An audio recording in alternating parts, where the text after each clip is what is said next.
Dyslexia ये लफ्ज़ आप सब ने सुना ही होगा, और अगर याद नहीं आ रहा है तो चलिए याद दिलाते हैं आपको तारे ज़मीन पर फिल्म के ईशान की। जी हाँ, उस फिल्म में ईशान को जो मसला था उसे ही डिसलेक्सिया कहते हैं। ये सिर्फ फिल्मों में ही नहीं बल्कि हकीकी ज़िंदगी में भी एक आम मसला है। हमारे मशहूर अदाकार अभिषेक बच्चन और ऋतिक रोशन भी इससे गुजर चुके हैं। आइए इस हालत के बारे में मज़ीद जानते हैं। डिसलेक्सिया क्या है?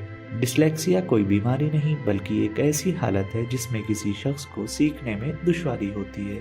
इस हालत में लोगों को अल्फाज और नंबरों को समझने और प्रोसेस करने में बहुत मुश्किल पेश आती है, चाहे वो कितने ही ज़हीन क्यों ना हो। ये एक ऐसी हालत है जो पैदाइशी होती है। अगर वालिदैन में से किसी को डिसलेक्सिया हो तो उनके बच्चों में भी इसके होने का इम्कान ज़्यादा होता है। डिसलेक्सिया वाले अफराद ना तो बेवकूफ़ होते हैं और ना ही सुस्त। दरहकीकत इनमें से अक्सर लोग बहुत ज़हीन होते हैं और अपनी पढ़ने की मुश्किलात पर काबू पाने के लिए सख्त मेहनत करते हैं। डिसलेक्सिया क्यों होता है? डिसलेक्सिया उस वक्त होता है जब किसी शख्स का दिमाग मालूमात को आम लोगों से मुख्तलिफ तरीके से प्रोसेस करता है। डिसलेक्सिया वाले अफराद के दिमाग का वो हिस्सा काम नहीं करता जो आम लोगों के पढ़ने के अमल में मदद करता है, जिसकी वजह से उनके लिए पढ़ना मुश्किल हो जाता है।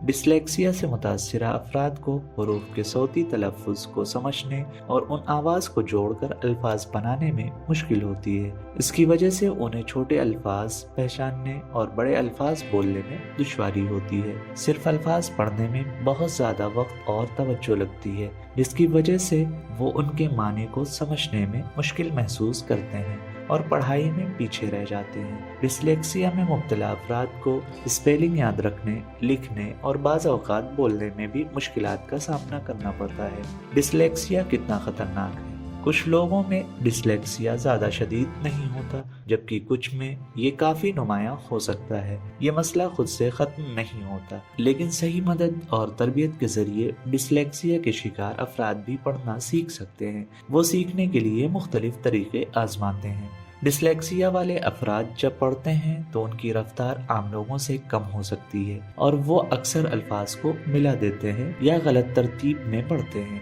इसलिए अगर कोई और उनके लिए वही मालूमात पढ़कर सुनाए तो वो सुनकर ज़्यादा बेहतर तरीके से समझ सकते हैं। डिसलेक्सिया वाले अफराद को मैथ के मसाइल हल करने, स्पेलिंग याद रखने और जुमले लिखने में भी मुश्किलात पेश आती है। डिसलेक्सिया की तशखीस कैसे की जाती है और उसको किस तरह मैनेज किया जा सकता है, इसके बारे में जानने के लिए देखें हमारी अगली वीडियो।